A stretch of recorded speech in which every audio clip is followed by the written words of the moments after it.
Nakapagpiyansa at pansamantalang nakalaya ang NBI volunteer at driver na isinasangkot sa pamamaril sa Senado noong May 13, Miyerkules.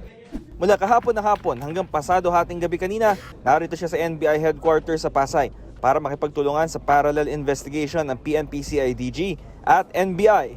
Dalawa ang asuntong kinaharap niya, illegal possession of ammunition at direct assault.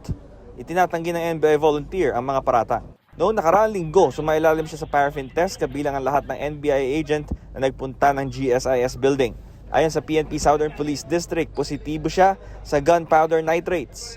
Walang nakuhang baril sa kanya, pero ayon sa pulisya, may nakuha sa kanya mga bala at magasin.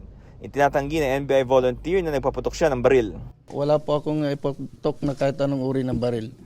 Simula nung pumunta kami at hanggang nakabalik po ako. Yun na nga po, ma'am, nagtaka po ako dahil never po akong mawak ng baril.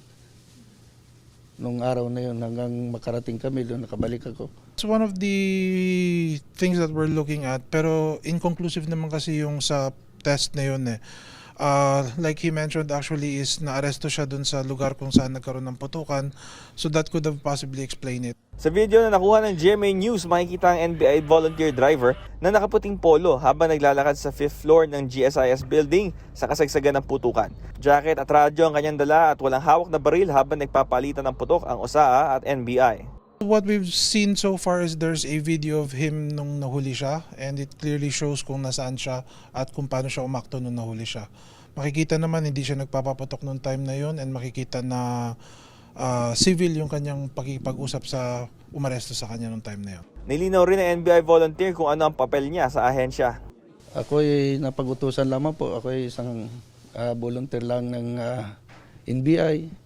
At paminsan-minsan nagmamaneho ng sasakyan ng bureau. Bilang isang volunteer po, ugali ko na rin po na magbigay ng serbisyo kahit po walang hinihinging sahod o kapalit. Dahil po ako before, ako po ay isa ring reservist ng Philippine Army 2012 until now.